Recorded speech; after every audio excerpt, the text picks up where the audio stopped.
이 세상에서 가장 아름다운 집, 가장 평화로운 집이 어딜까? 어떤 분은 깊은 산골에 잘 지어진 산장이라고도 하고, 또 어떤 분은 잘 지어진 전원주택이라고도 할 것입니다. 그곳에는 이 도시의 소란함이나 또 복잡한 것 없고, 그리고 소박하고 한적한 곳이기 때문에 그런 생각들을 하게 됩니다. 그러나 어쩌다가 한 번쯤 방문하는 것쯤은 좋아 보이지만 항상 그곳에서 살아야 한다면 모두가 다 아니라고 할 것입니다. 답답하다고 할 것입니다. 우리가 외국에 여행 가서 경치 좋은 곳들을 방문을 할 때도 마찬가지 아닙니까? 어쩌다가 그런 곳을 한 번씩 방문하는 것은 좋습니다. 그러나 그렇게 좋아 보이지만은 그곳에 우리가 막상 이민을 가서 영구적으로 그곳에서 살아야 한다면 그걸 그렇게 좋아할 수 있겠는가 하는 겁니다. 그러나 아무리 오래되고 아무리 오래 살아도 지겹지 않는 그런 집이 있습니다. 그 집은 바로 하나님의 말씀을 늘 새롭게 선포되어지고 하나님의 집, 그 성전을 우리가 말할 수 있습니다. 솔로몬 때에 시바 여왕은 솔로몬의 왕궁을 방문하고 얼마나 충격을 받았는지 모릅니다. 왜냐하면 시바 여왕이 본 솔로몬의 왕궁은 그가 머릿속으로 상상하던 그 이상 훨씬 그것을 뛰어넘는 너무나 화려하고 웅장한 그런 왕궁이었기 때문입니다. 왕궁의 엄청난 화려함과 진수성찬은 시바 여왕을 황홀하게 만들었을 겁니다. 그런데 그가 솔로몬의 왕궁에서 가장 부럽게 생각했던 것은 다름이 아니라 이 세상 어디에서도 들을 수가 없는 솔로몬의 그 유명한 명설교를 그곳에서 흘러넘치는 하나님의 은혜에 감탄을 하게 되었습니다. 시바 여왕은 자기가 그곳에 한 번 방문을 해도 그렇게 그곳이 좋은데 그곳에서 늘 살아가면서 솔로몬의 설교를 늘 듣는 사람들은 얼마나 복스러운지 얼마나 행복할지 그는 감탄을 하였다는 것입니다. 이 세상에서 가장 귀한 복은 하나님 은혜로 우리 죄를 용서받고 우리가 새 사람이 되는 것이 아니겠습니까? 이것은 마치 우리가 새로운 세계에 다시 태어나는 것처럼 모든 것을 새로운 눈으로 보게 된다는 것입니다. 그래서 진정으로 죄 용서함을 받고 하나님 앞에 감동적인 예배를 드리는 자에게는 성전의 복이 얼마나 귀한가를 깨닫게 되는 것입니다. 왜냐하면 거기서 하나님을 만날 수 있습니다. 새로운 영적인 힘을 그곳에서 늘 공급받을 수 있기 때문입니다. 성전에는 이 세상 어느 곳에서도 경험할 수가 없는 성령의 능력이 충만한 곳인 줄로 믿습니다. 그런데 더 감사한 것은 하나님께서 이 복을 계속적으로 이 성전을 통하여서 공급하신다는 겁니다. 그 사람들을 뭐라고 우리가 부릅니까? 주의 장막에 거할 자라 이렇게 말씀하고 있습니다. 즉 하나님과 가장 가까운 관계에서 하나님을 섬기고 하나님의 복을 가장 먼저 받을 사람들이 바로 주의 성전에 거하는 자입니다. 주의 장막에 거하는 이것이 세상 왕궁에 거하는 것보다 훨씬 복되고 소중한 일이라는 것을 다윗은 이렇게 노래했습니다. 내가 세상에서의 첫날을 사는 것보다 하나님의 성전에 문지기로 있는 하루가 좋사오니.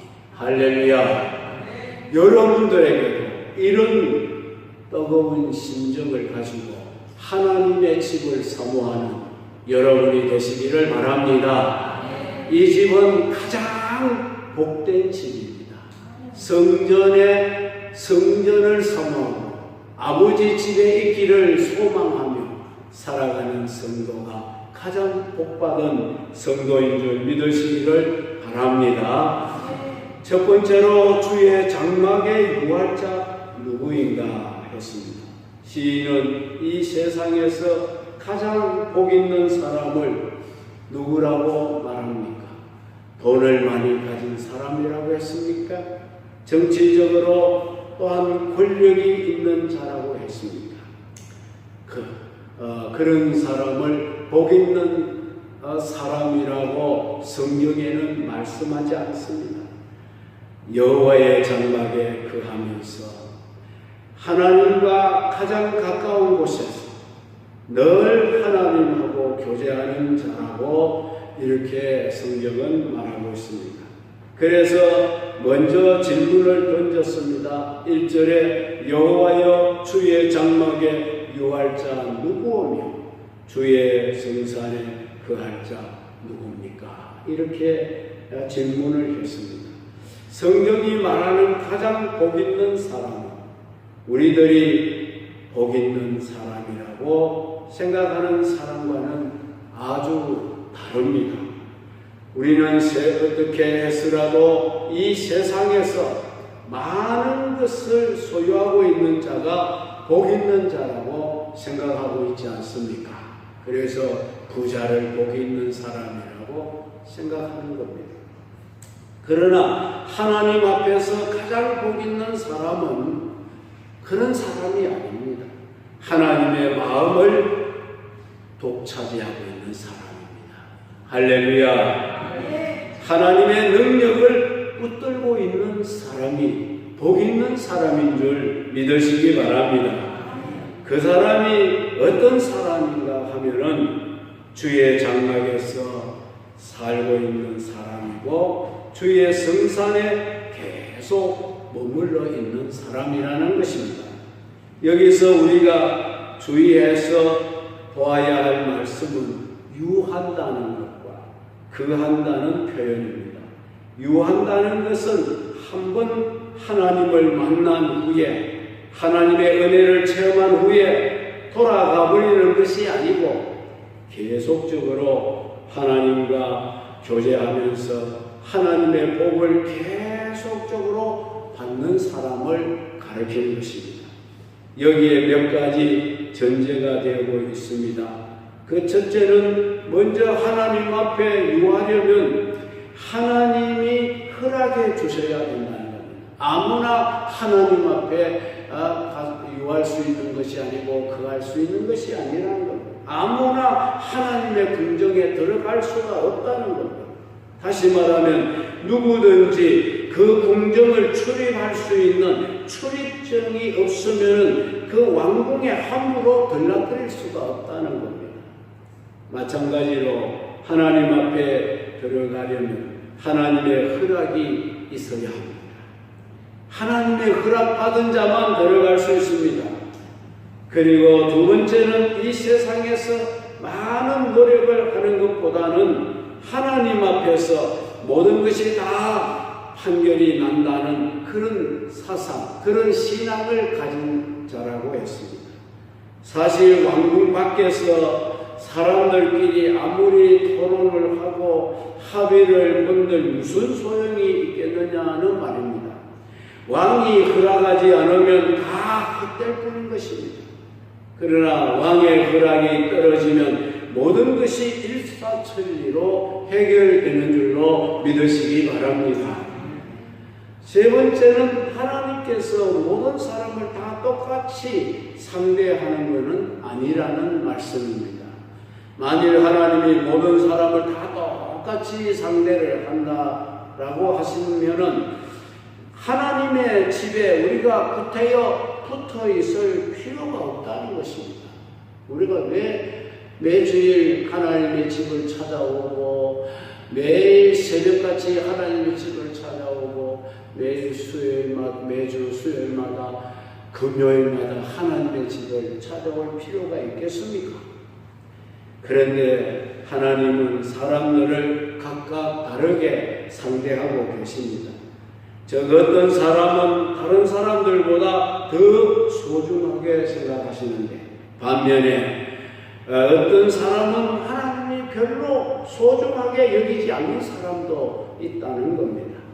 그런데 어떤 사람이 소중한 사람인가 하면 하나님 앞에 있는 사람들이며 여호와의 전에 유하고 있는 사람, 바로 그런 사람이 하나님이 보실 때 소중히 여기는 사람이라는 겁니다. 여러분, 하나님의 집에는 많이 나올수록 복 있는 사람인 것입니다. 일주일에 한 번 나오는 사람, 일주일 내내 하나님의 집을 들락거리는 사람, 어느 사람이 더 복이 있습니까? 어느 사람을 하나님이 더 소중히 보시겠느냐 그 말. 그 사람은 하나님 제일주의로 살아가는 사람인 것입니다. 하나님 제일주의로 사는 사람. 그런데 하나님은 하나님을 높이는 자를 높이시고 하나님을 무시하는 자들은 하나님이 그들을 무시하고 낮추어 버리십니다. 그러니까 하나님 존전에 더 가까이 나가서 우리가 더 큰 복을 받는 사람들은 따로 있다. 이것을 말씀을 드립니다. 여러분들은 주의 전을 찾아 나오는 것을 여러분이 정말 기쁜 일로 여기기를 바랍니다. 시편에 보면은 성전에 올라가면서 많은 순례자들이 노래를 부르면서 올라갑니다. 여러분들이 하나님의 성전에 나올 때에 노래를 부르는 심정으로 나오시기 바랍니다.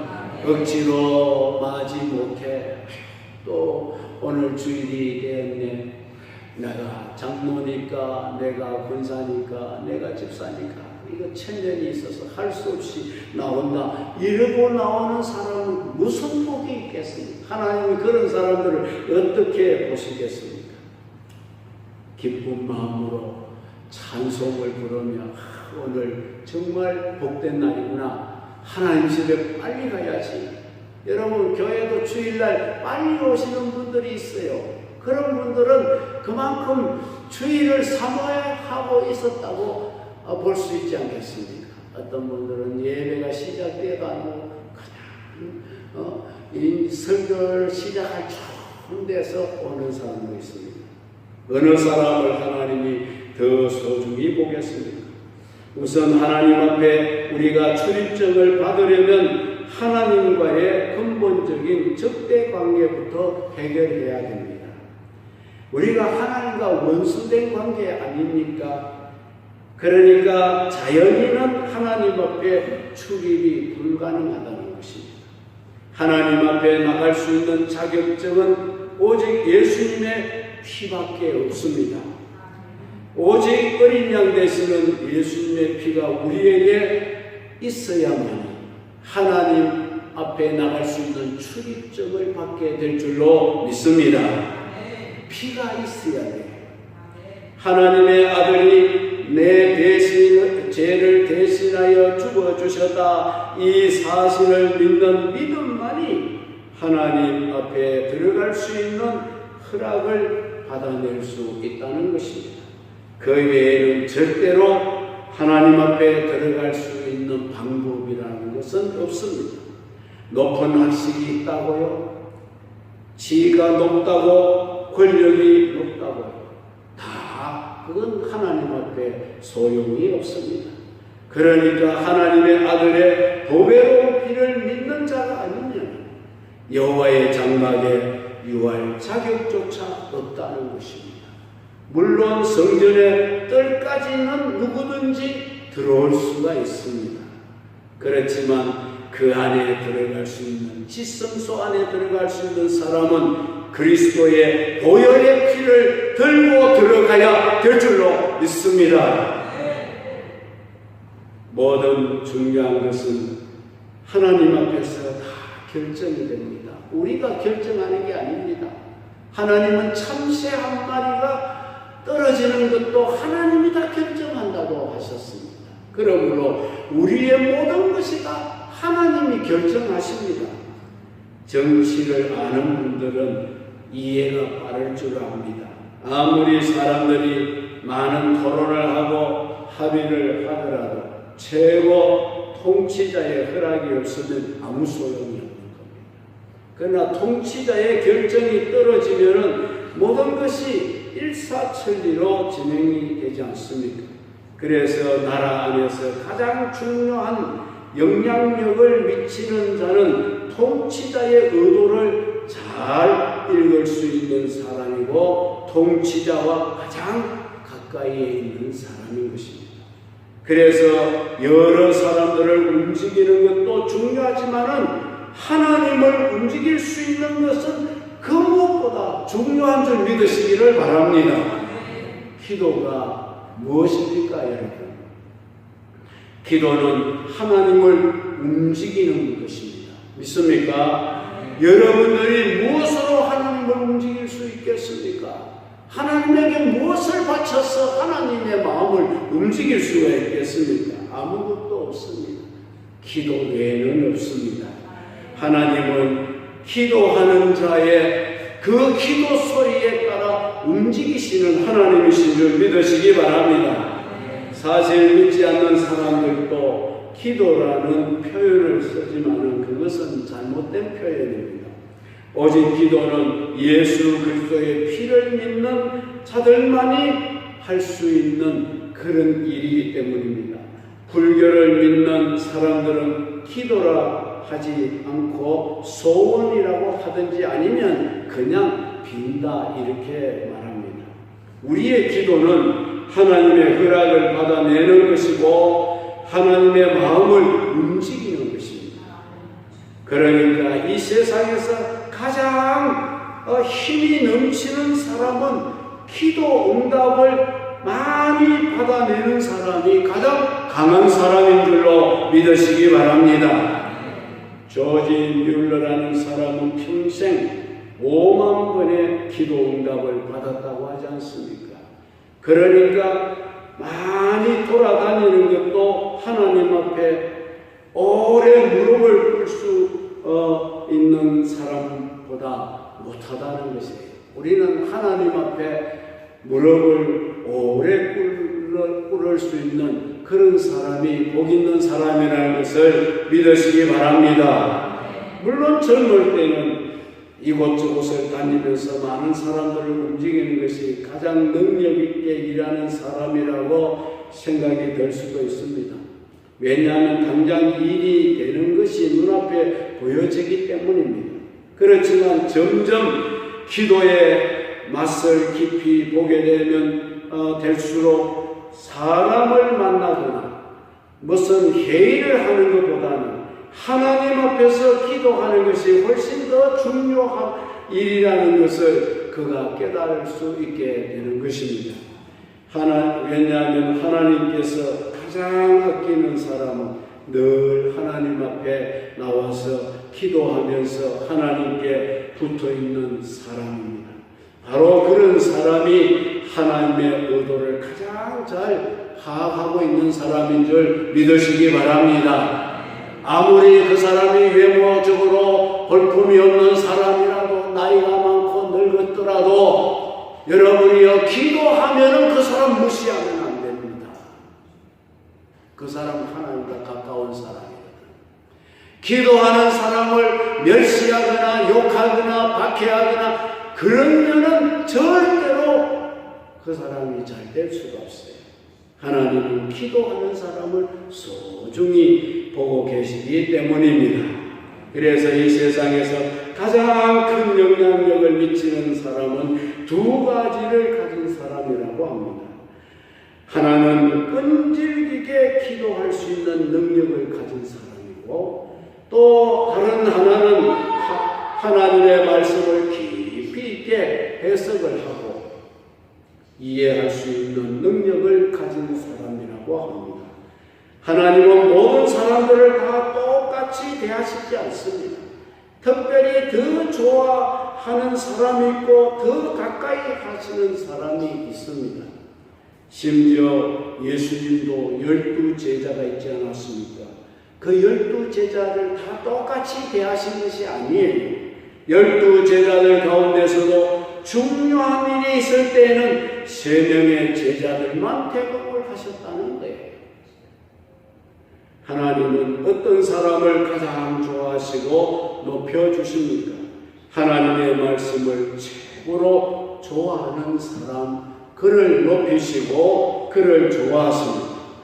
오직 하나님의 말씀만 붙들고 그 말씀을 내 생명처럼 믿고 절대적으로 순종하는 자를 가장 가까이에 하나님이 불러서 그에게 복을 주시고 그에게 비밀을 알려주시고 그의 모든 기도를 들어주신다는 것입니다. 그래서 우리가 하나님께 가장 가까이 나갈 수 있는 방법이 뭐냐? 그건 성경밖에 없어요. 성경을 붙들고, 성경은 길입니다. 믿습니까? 하나님의 말씀은 내 발의 등이요 내 길의 빛입니다. 여러분이 말씀을 붙들고 나가면 여러분들의 발에 등이 되고 여러분들의 길에 빛이 되어서 여러분들을 바른 길로, 복된 길로, 은혜 받는 길로 말씀이 인도해 주시기 때문인 줄로 믿습니다. 오직 성경에만 매달리는 겁니다. 그리고 오직 하나님의 말씀만을 붙들고 살아갈 때 가장 많은 기도의 응답을 받게 될 줄로 믿습니다. 여러분 꼭 기억하십시오. 기도 응답은 말씀을 통하여 옵니다. 믿습니까? 여러분들이 기도 응답이 말씀을 통하지 않냐고, 말씀에 없는 어떤 음성을 들었다든지 환상을 봤다든지 그러면 그건 여러분이요 무시해야 돼요. 계시의 말씀을 통해서 기도 응답을 하나님이 주시는 줄 믿으시기를 주의 이름으로 축원합니다. 그 다음에 두 번째는 하나님께 가까이 나아가기 위한 노력인 것입니다. 예수님은 제자들에게 기도에 관해 가르치시면서 하나님께 가까이 나가려는 사람들의 그 노력 중에 잘못된 노력 두 가지를 지적했습니다. 하나는 이방인의 이방인의 자세인데 기도할 때에 말을 많이 해서 그래야 기도를 하나님이 들어주실 줄로 알고 기도를 말을 많이 하다 보면은 중구난한 기도를 하게 된다는 겁니다. 이것은 다른 말로 표현을 하자면은 기도할 때에 공을 많이 들여야 하나님이 들으실 줄로 생각한다는 것이에요. 그래서 묵주 같은 것을 만들어 가지고 그것을 돌리면서 기도를 세면서 그 기도문을 수십 번, 수백 번, 수천 번 외우면서 하나님이 더 잘 들어주실 줄로 착각하고 있다는 것입니다. 그리고 또 다른 하나는 바리새인의 태도인데 종교적 열심을 많이 내면은 하나님께서 들어주실 줄로 생각하고 있다는 것입니다.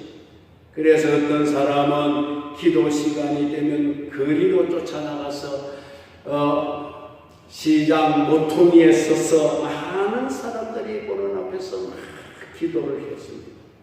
그리고 남들이 하지 않는 금식을 하면서 얼굴도 씻지 않고 그냥 머리를 풀어제치고 그래서 저 사람 금식하고 있구나 모든 사람들이 다 알 수 있도록 그렇게 하고 또 날짜를 정해놓고 기도하기도 했습니다.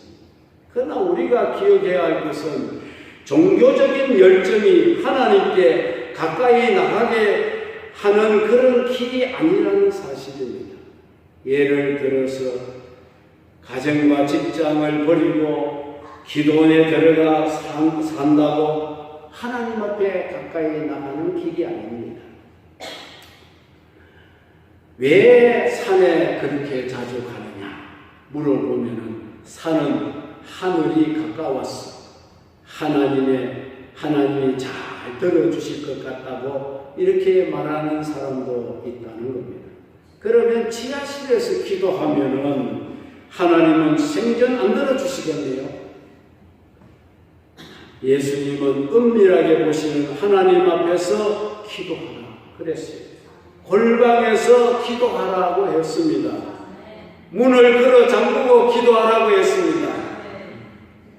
또 어떤 사람은 하나님과 신비한 연결을 나누는 것이 하나님께로 가까이 가는 거라 생각하기도 합니다.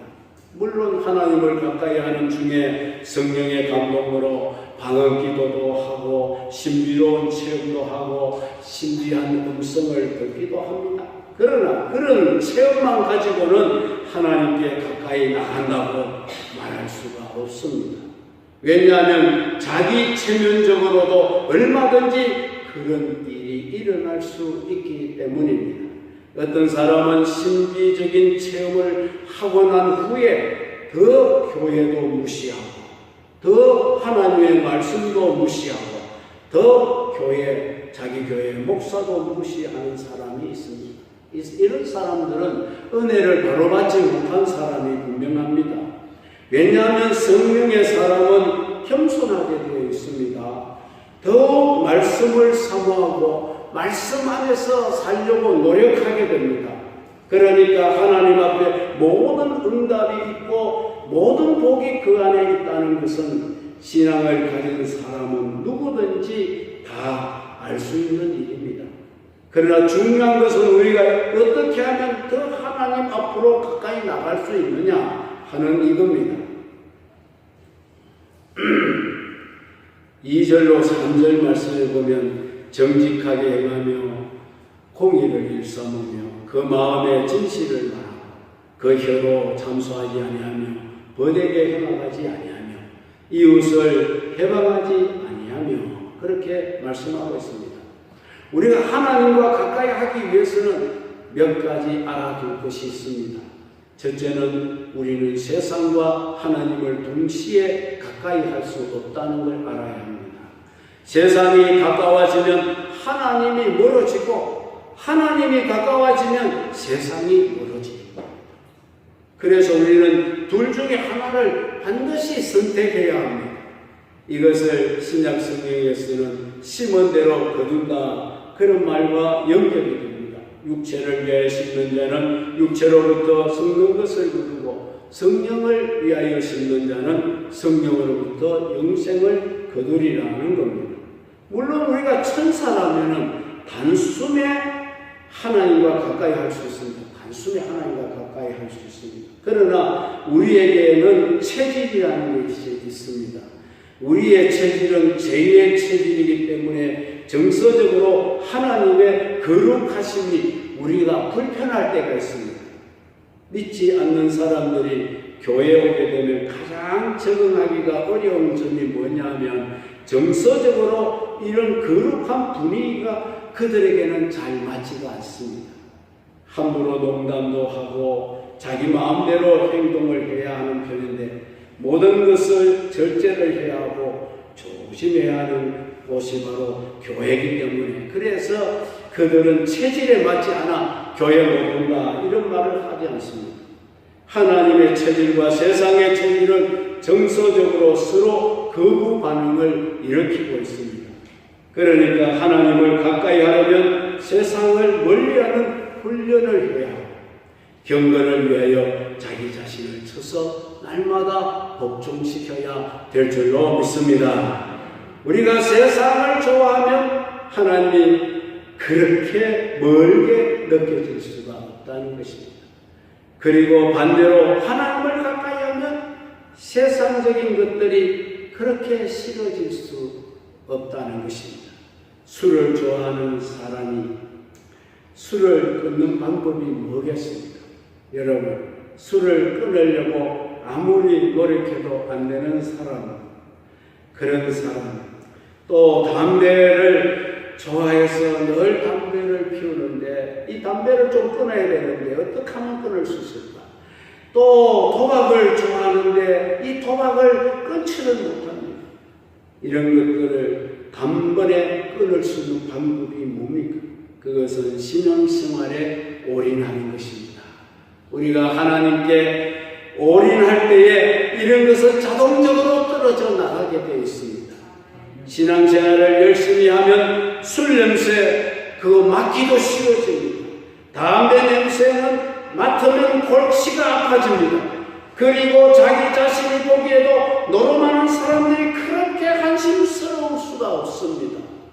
그 이유는 이미 나의 체질이 바뀌어져 있기 때문인 줄로 믿으시기 바랍니다. 여러분, 체질 개선이 필요합니다. 우리는 하나님 체질로 개선되어야 할 줄로 믿습니다. 천국의 체질로 개선되어야 할 줄로 믿습니다.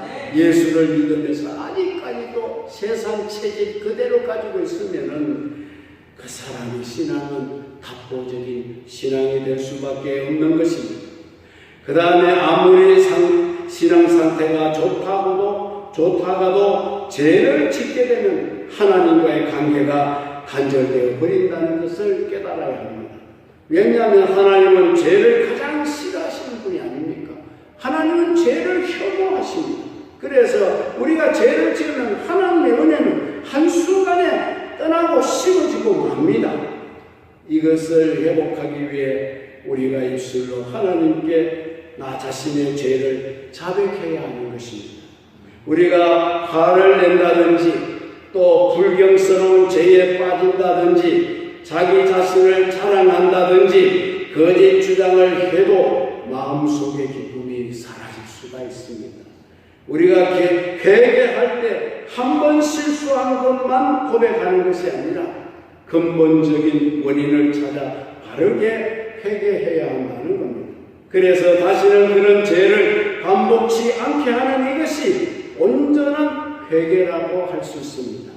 이렇게 해야 회개의 열매를 맺게 됩니다. 예수님께서 회개의 열매를 맺으라고 했습니다. 회개에는 열매가 있습니다. 열매가 뭡니까? 삶의 전환인 것입니다. 체질을 개선하는 것입니다. 세 번째는 적극적으로 선을 사랑해야 합니다.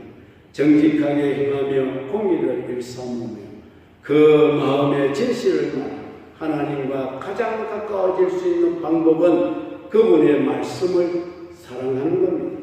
하나님께서는 우리가 그분의 말씀을 사랑하고 지키는 것을 가장 좋아하십니다.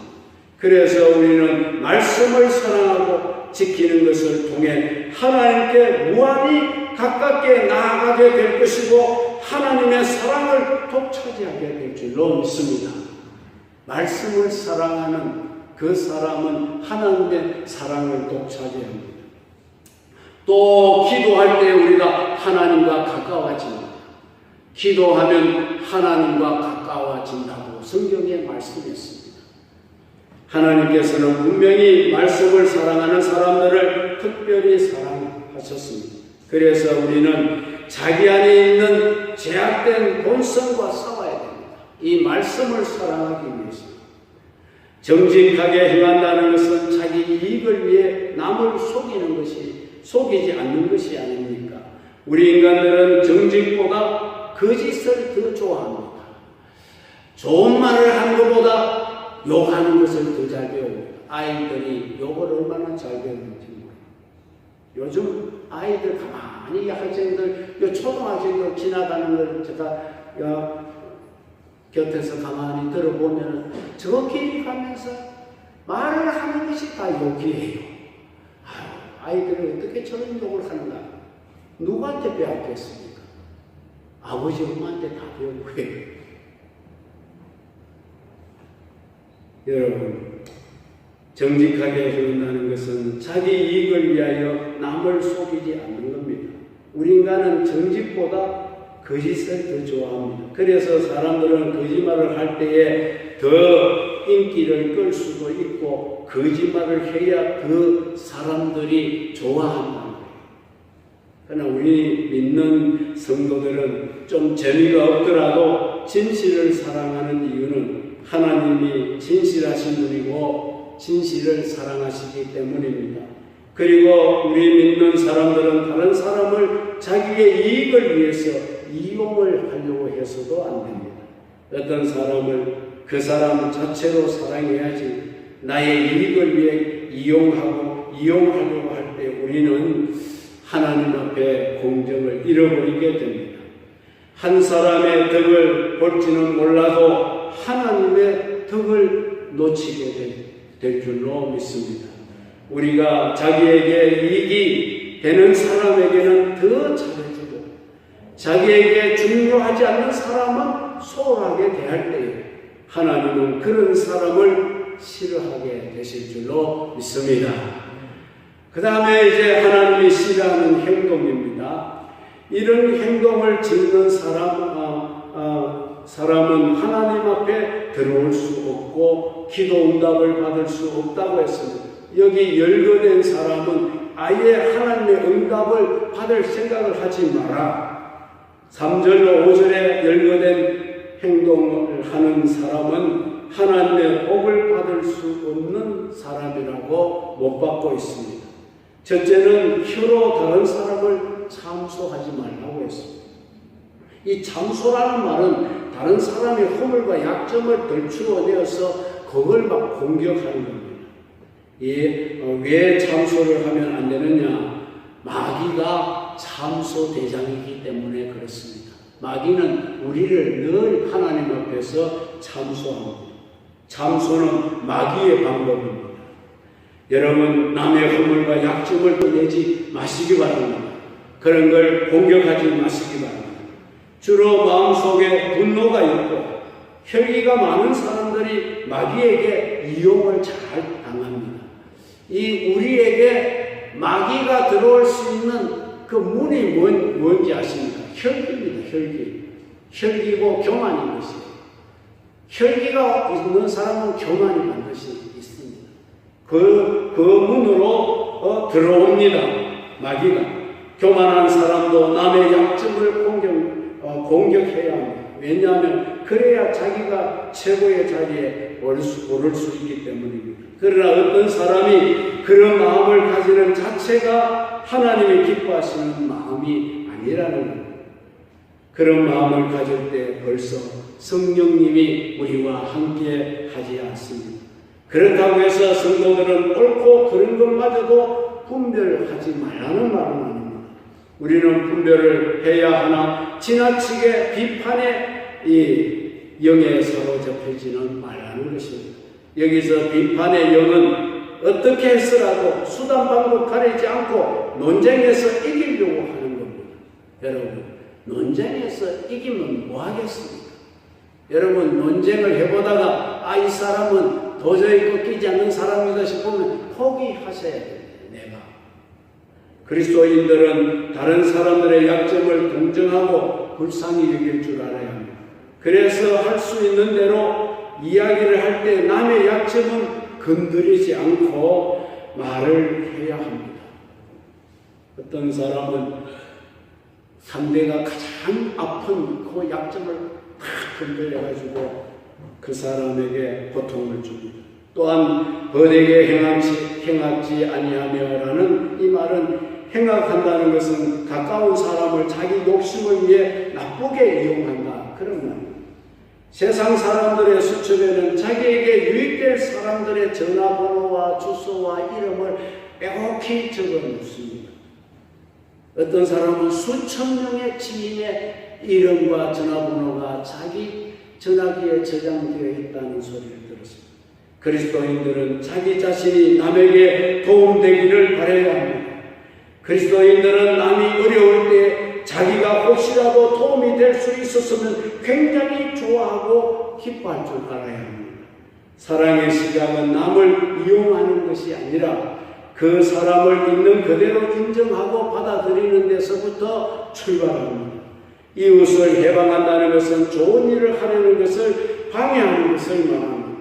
그 이유가 뭡니까? 시기와 질투 때문에 그렇습니다. 시기하는 이유는 남이 나보다 행복해지는 걸 싫어하기 때문입니다. 여러분, 우리는 나보다 이웃이 행복해지기를 기뻐하는 그런 마음을 가지는 수준까지 이르러야 하나님의 자녀입니다. 믿습니까? 남이 잘 되는 것이 얼마나 좋습니까? 남이 잘 돼야 나도 잘 됩니다. 믿습니까? 남이 못 되면 내 이웃이 내 옆에서 지지리도 못 살고 안 되고 나는 잘 되면 그 사람이 시기 질투하지 않겠습니까? 시기 질투하면 언젠가 나에게 해코지 하게 됩니다. 그러므로 나도 잘 돼야 되지만 내 이웃도 잘 되기를 기도해야 합니다. 믿습니까? 사람들은 그것을 싫어합니다. 그리스도인들은 또 별리로 대금해서는 안 됩니다. 별리라는 것은 높은 이자 받는 겁니다. 높은 이자. 높은 이자는 자기에게 이익이 되지만 상대방에게는 얼마나 큰 고통이 되는지 모릅니다. 하나님의 백성은 절대로 돈벌이 같은 거 하지 말라는 겁니다. 교회 안에건 교회 밖에서는 절대로 우리 믿는 성도는 돈놀이 하면 안 됩니다. 믿습니까? 자기는 그것을 함으로 금전적 이익이 있을지는 모르지만 손해를 보는 사람은 절대로 예수 안 믿습니다. 그리고 성도는 뇌물도 받으면 안 됩니다. 왜냐하면 뇌물 받으면 판단이 흐려지게 됩니다. 우리는 월급이 많든 적든 그것으로 만족하고 살아야 합니다. 하나님의 백성은 부정한 돈으로 잘 살려고 해서는 안 되는 겁니다. 비록 수입이 적더라도 깨끗한 돈으로 살아야 하는 것입니다. 뇌물을 먹으면 당장은 좋을지 모릅니다. 그러나 언젠가는 다 들통이 나고 만다는 사실입니다. 뇌물을 먹는 것은 폭탄을 먹는 것과 같습니다.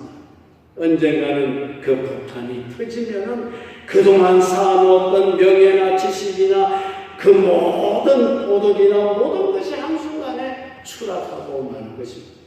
하나님은 어떻게 하십니까? 망령된 자를 멸시하는 자를 사랑한다고 했습니다. 왜냐하면 사람의 눈에는 망령된 자가 대단하게 보일지 몰라도 하나님 눈에는 그런 사람은 아무 가치 없는 사람이라고 하나님은 판단하시기 때문입니다. 하나님은 교만한 자를 싫어합니다. 그런 사람 이미 하나님의 그 수첩에서 하나님이 멸망하기로 예정되어 있는 자들이기 때문에 그런 사람과 가까이 해서 좋을 것은 아무것도 없다 그 말입니다.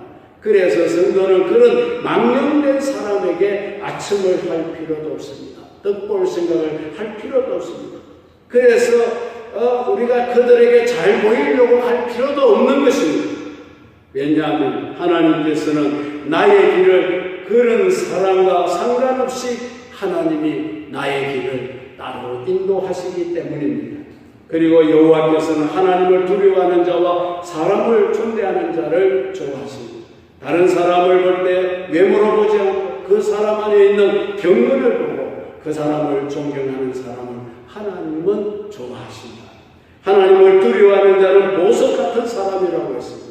그런 보석을 알아보는 보석을 알아보는 눈을 가진 사람은 얼마나 복된 사람이겠습니까?